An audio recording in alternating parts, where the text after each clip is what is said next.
The letter was only 1 page, but to Daniel it felt heavier than a mountain. He stood outside the old workshop, holding an opportunity he had dreamed about for years. One signature could open a new path, a new beginning, a chance to finally share the ideas he had hidden for so long. Yet his hand refused to move, not because he didn't want it, because a quiet voice inside him kept asking, "What if you fail? What if you're not ready? What if everyone discovers you're not as capable as they thought?" For most people, fear arrives like a storm. For Daniel, it arrived like a whisper, and that whisper almost chose his entire future. Daniel had always seen possibilities where others saw problems. To most people, broken machines were useless. To him, they were unfinished stories. A damaged clock was not just a broken clock, it was a puzzle waiting to be solved. A forgotten tool was not just old metal, it was something that could still serve a purpose. In his small town, Daniel spent his days repairing machines for farmers, builders, and neighbors.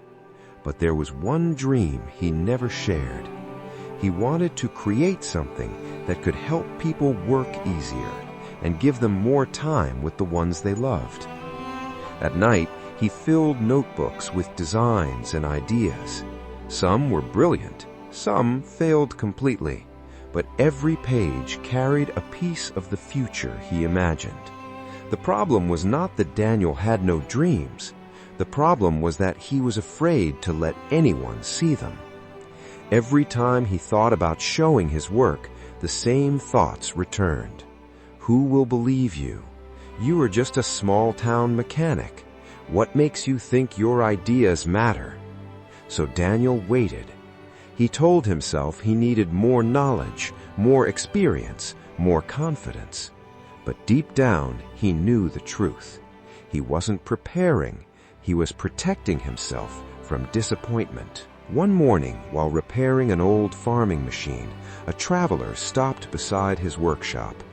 The stranger watched Daniel carefully, noticing the way he studied the machine before touching a single tool. "You don't just repair things, you understand them," the traveler said. Daniel looked up. The traveler introduced himself as an engineer and asked to see some of Daniel's designs.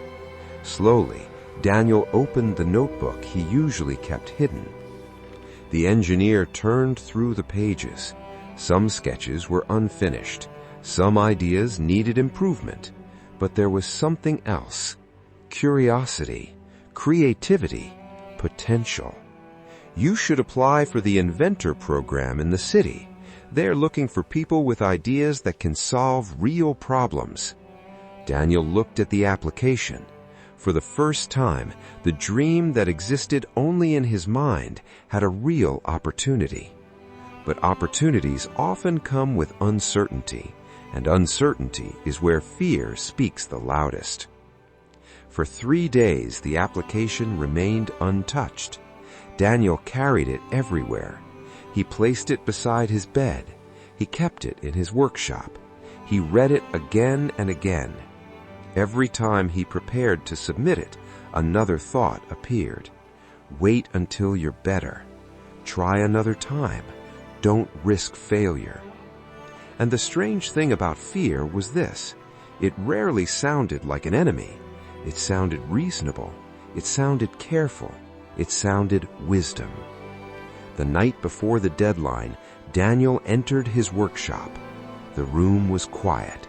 Around him were old inventions, unfinished projects, and years of ideas waiting for a chance. He picked up his first notebook. The earliest designs were terrible. The measurements were wrong.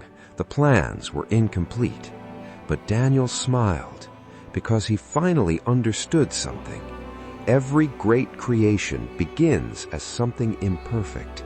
Every skilled person begins as someone learning. Maybe confidence was never supposed to come first. Maybe confidence was built by moving forward. The next morning, Daniel walked toward the city. The road was long. The doubts were still there, but something had changed. Fear was still walking beside him. It just wasn't holding the map anymore.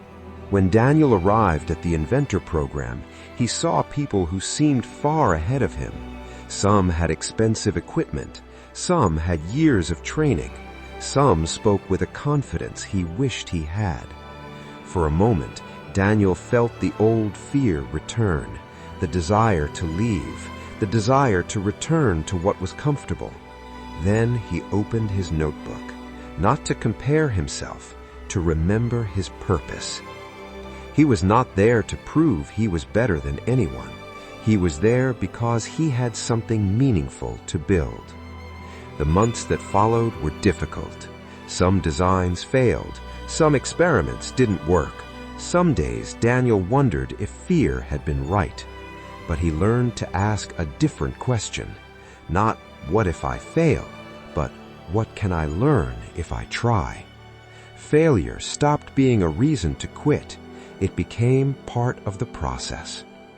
Slowly, Daniel stopped chasing perfection. He started pursuing progress. Years later, Daniel still faced challenges.